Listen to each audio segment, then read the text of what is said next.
Welcome to the Tiny House Lifestyle Podcast, the show where you learn how to plan, build, and live the tiny lifestyle. I'm your host, Ethan Waldman, and this is episode 281 with me, Ethan Waldman. This always happens this time of year.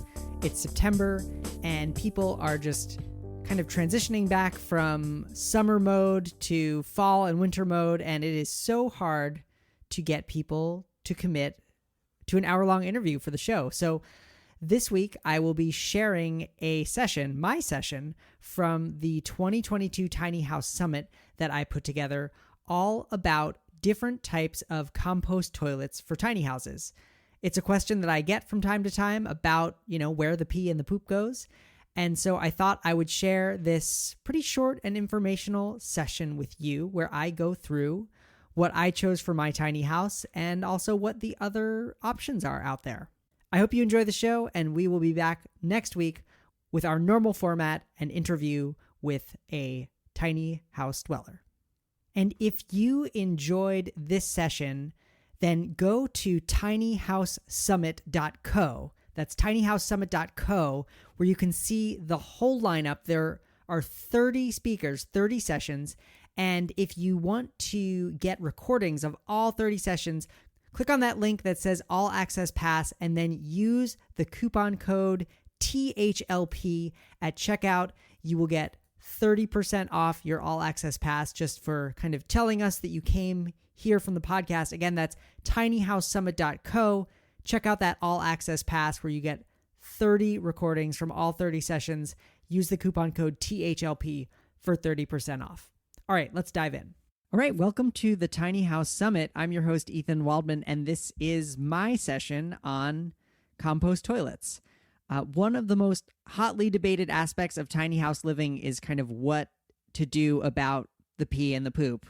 So what to do about your toilet in a tiny house poses some kind of additional challenges compared to what you might have in a normal house. So I'm actually going to start before compost toilets and just talk about standard flush toilets and RV flush toilets, because they're kind of two branches of a similar branch.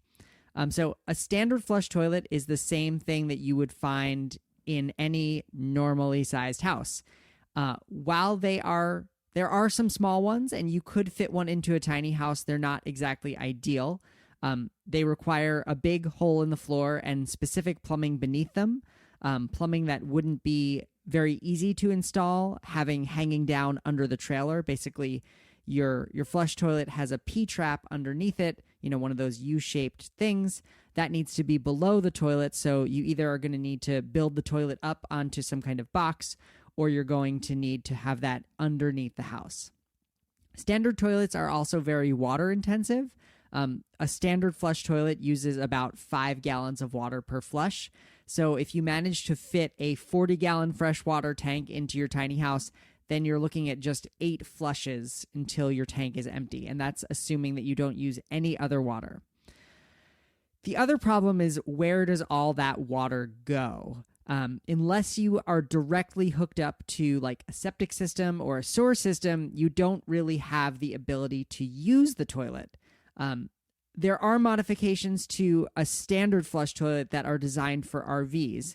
RV flush toilets work on a similar concept. You do your business into some water, and then you flush that water mixed with your waste away, and they use less water than a conventional toilet.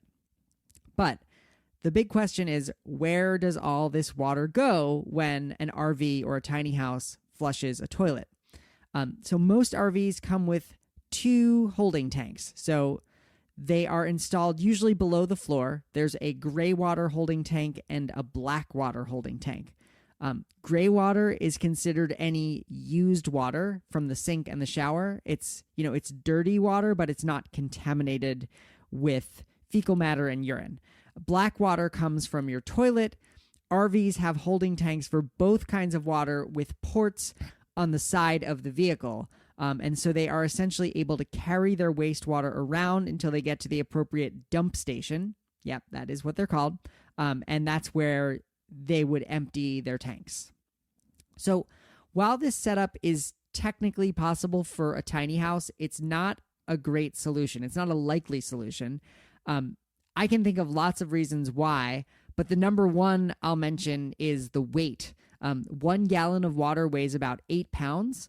So if you have a 40-gallon freshwater tank, a 40-gallon gray water tank, and a 40-gallon black water tank, and they're all full, that would add almost 1,000 pounds to the weight of your house. It's about 960 pounds. So since tiny houses are not made of lightweight materials, they're often right on the edge of what trailers can hold. So I know that if I added that much weight to my tiny house, I'd be overloading my trailer, which is rated at 10,000 pounds. The other thing is just that tiny houses, on wheels at least, while they are movable, it's not exactly easy to move them. And if you've got a 40-gallon black water tank that needs to be emptied every week or less, that's going to be a lot of moving of your house, and that's pretty inconvenient. Now, there are alternate options. There are portable black water tanks. It's essentially a tank with wheels on it that you could hook up. But again, you're going to have to move that tank. You're going to have to roll that giant tank of pee and poo, put it into the bed of your pickup truck, bring it somewhere, have it pumped out, clean it, etc. It's not an ideal option, and I hope I have convinced you to seek an alternative toilet setup for your tiny house. So what I'm going to do is talk through the options other than a compost toilet, and then we're going to talk about compost toilets. So the first option that I want to talk about are dry flush toilets. This is a portable toilet, and it hit the tiny house scene around 2012. I've heard it described as the diaper genie of tiny house toilets. Essentially, each time you use it, you're going to put a single-use plastic liner down in that tub, and when you're done, this vacuum-powered drum spins and compresses the liner into a neat little package that you throw away in the garbage. Other than all the waste you'll have to deal with, the obvious downside of the dry flush toilet is that their refill bags are only good for about 17 flushes. Like the pack of refill bags costs about $54. That's over $1 per flush, which I don't know about you, but I don't want to have to spend $1 every time I use the toilet. So those are dry flush toilets. Then there's something called incinerating toilets. Incinerating toilets take whatever you put in and literally burn it. Though they are waterless, so that's good, and they don't lead to too much pollution in the ground, they do release some smoke, and they burn fossil fuels either in the form of propane or electricity to literally burn your poo. I don't recommend them, and there are some kind of gnarly videos on YouTube that you can check out that kind of show the process for using and maintaining an incinerating toilet. I will say incinerating toilets do have a following. There are people who love them. So I would say, do your research. If you have a chance to try these different things out, I would try them out. But any toilet that relies, for me, on electricity in order to flush, that's a little bit of a non-starter for me. Just knowing that if I was ever off grid or I had a power outage, I would definitely want to be able to flush my toilet. The last one to talk about are chemical toilets. So chemical toilets for RVs and tiny houses are like kind of the little siblings of the blue porta potties that you see at construction sites. You do your business into a vat of, terrible dyes and deodorizers, and then you eventually have to empty them into some kind of septic system or waste treatment system. In my opinion, they combine the worst of both worlds. You have to manually remove the waste, and you're polluting the earth with the chemicals that it all gets mixed into when you put it down the septic pipe. So I would say to avoid chemical toilets. Okay, so you might be wondering what kind of toilet could be left for your tiny house. The answer is composting toilets. These are by far the most common type of toilet found in tiny houses. The compost toilet has many advantages over its conventional counterparts, and I highly recommend considering them. And just a note, highly recommend reading the Humanure Handbook by Joseph Jenkins. I've actually had Joe Jenkins on the Tiny House Lifestyle podcast, and we'll link to that interview. One thing that I learned in that interview, which I did not have in my book Tiny House Decisions, is that the the name composting toilet is a misnomer. It actually is a compost toilet. The reason being is that the composting doesn't actually happen inside of the toilet. The actual composting happens outside of the toilet in a pile in a compost facility. The toilet itself is just a collector. And we're going to talk a little bit more about that because some of the commercial composting toilets or the compost toilets make claims that they actually create compost really quickly, and they really don't. So I'm not going to attempt to get into the chemistry or physics or philosophy behind compost toilets because Joe Jenkins has already done the definitive work. So definitely read the Humidor Handbook.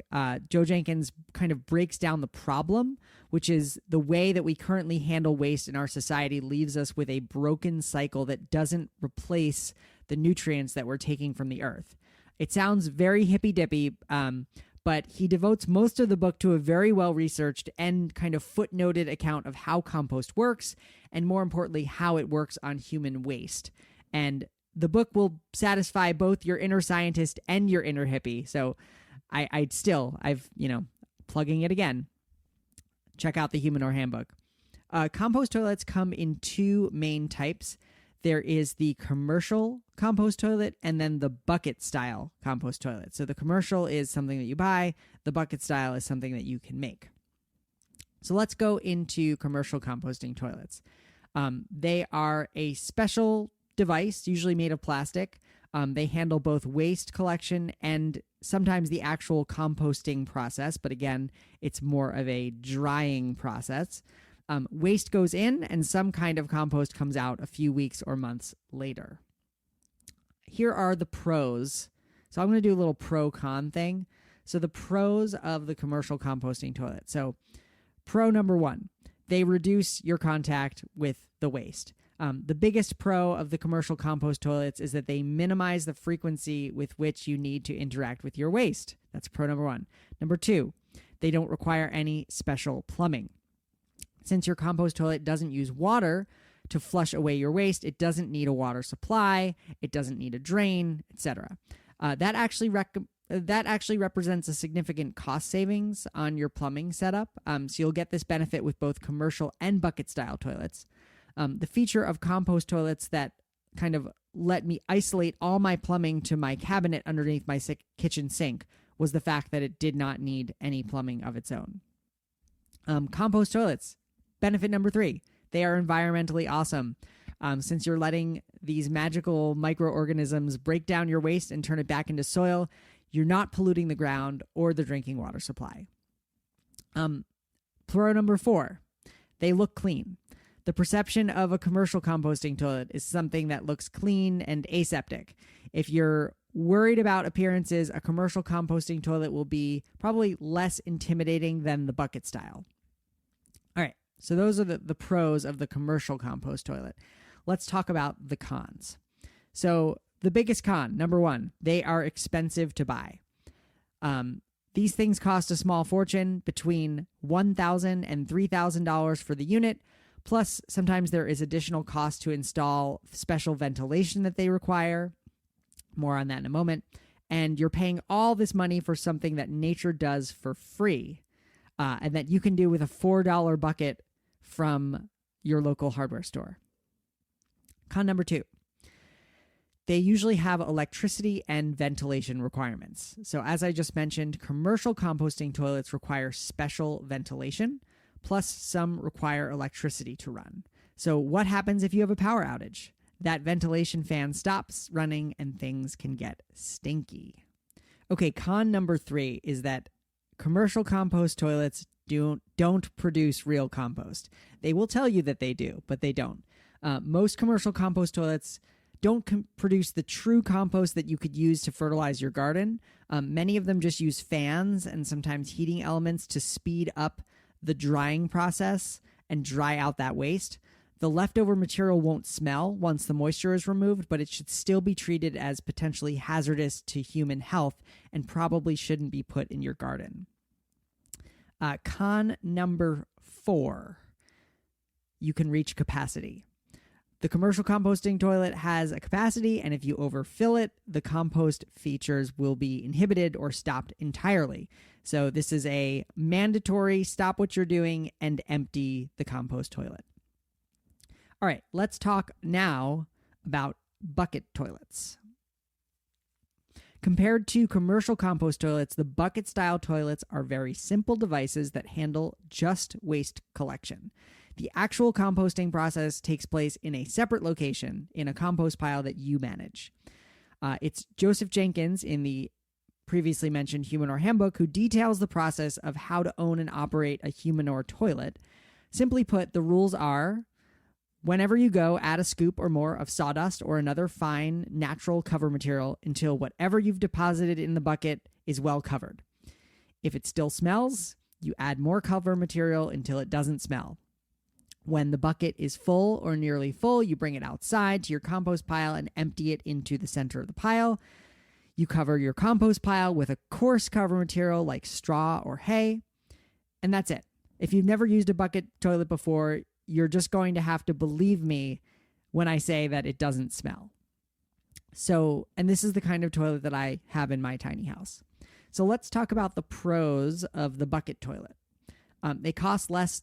The pro number one, they cost less than $100 to build. The low price tag frees up your funds for other nice to have appliances or other parts of your build. Pro number two is that they produce real compost that you can use in your garden. Be sure to read the Humanure Handbook for more info on how to be sure that your compost is actually ready for garden use, but it is possible, and I have done it, and I've lived to tell the tale. They won't run out of space. So if your bucket is full and you don't have time to empty it, put on that tight-fitting plastic lid that you buy along with the bucket and replace it with a new bucket. It's really easy to have extra buckets on hand because they only cost about $4. And then the next pro is that they're easy to install. Bucket toilets don't require any electricity or special ventilation to be effective. So you can, as long as you can build a box with a lid and cut a hole in it, you can have a bucket toilet too. Okay, so as you can tell, I am a fan of bucket toilets, but let's talk about the cons of the bucket toilet. One is that you're going to need a lot of cover material.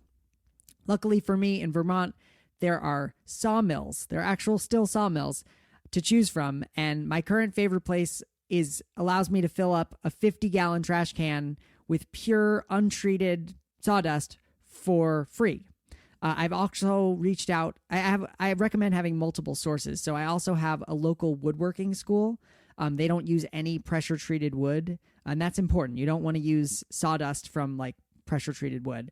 They let me every month or two. They give me a giant trash bag full of the shavings from their joiner that I kind of mix in with my sawmill sawdust, and that. A 50-gallon trash can full of sawdust lasts I'd say about a month of full-time use. The second con is that they require more frequent emptying than the commercial models. So you can expect to be emptying your compost toilet upwards of once per week, potentially more if you've got multiple people using it. With a commercial compost toilet, it may be closer to a month between emptying. And the third con, which is actually probably the biggest one, is that you'll need a compost pile. Since the bucket toilet doesn't handle any of the composting itself inside, you need to bring your waste to an external compost pile where it will decompose along with your food scraps, hopefully, and other organic matter. That actually helps. Fortunately, it's perfectly legal to have a compost pile in all 50 states. If you're planning on moving around a lot, though, you're going to have to build one each time you park your tiny house. And since compost works over time, you won't ever get the benefit of your labor. So you'll just be leaving behind piles of, sawdust and poop and pee. So, as you probably guessed, I went with a compost toilet in my tiny house, a bucket style, and I love it. It's the method that I recommend, and I know people who have actually switched from the commercial style back to a bucket style. And so what's great about this is that you can actually try it out wherever you are before you even start. You can go onto Amazon or Walmart or wherever. You can buy a toilet seat that will fit right onto the lid of a 5-gallon bucket. Get yourself a bag of sawdust or shavings or anything like that. You can use peat moss, but it's not environmentally friendly. Give it a try. See what you think of using a compost toilet right in your bathroom or living room. All right, well that's my session on compost toilets. I hope you've enjoyed it and hope you love the rest of the summit too. Thank you so much for listening to the Tiny House Lifestyle podcast this week. Again, if you enjoyed that session and you want to gain access to 30 expert sessions from the Tiny House Summit, head over to tinyhousesummit.co and click on All Access Pass. Then use the coupon code THLP to get 30% off.